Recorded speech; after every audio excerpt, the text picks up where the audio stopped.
Hi, my name is Akene Chuku, and I'm an associate professor of urology at Stanford School of Medicine, where I also direct urology at the Stanford Multidisciplinary Pelvic Health Center. We're passionate about reducing stigma and improving access to treatments for pelvic floor disorders like overactive bladder and urinary incontinence.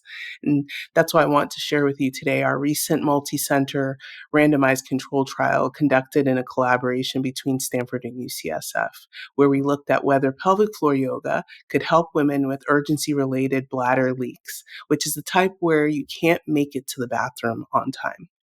In the study, we compared this to general physical conditioning with non-specific upper and lower body strength exercises as our control group.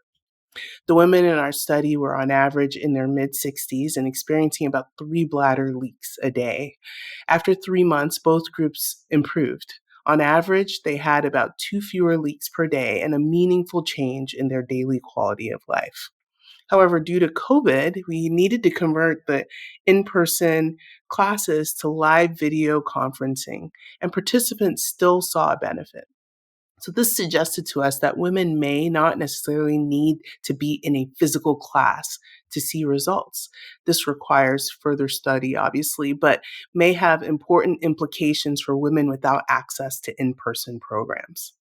And what makes pelvic yoga particularly interesting is that it may address several contributors to bladder symptoms all at once, not just pelvic floor function, but also other overlapping conditions such as stress and anxiety, which can worsen urinary urgency and urgency incontinence.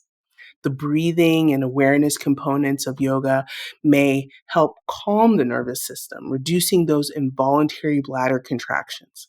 Though further studies are certainly needed.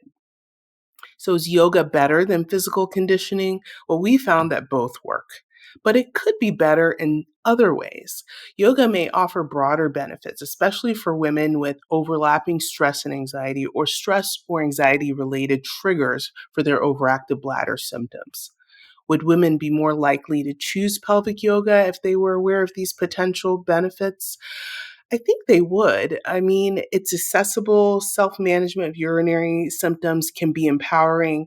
I also think it addresses the whole person, not just the bladder. Um, but potentially through different mechanisms than regular exercise. Again, the respiratory training, the yogic breathing, and calming practices may actually help regulate the autonomic nervous system, reducing involuntary bladder contractions. But it's something that we're continuing to study. Thank you.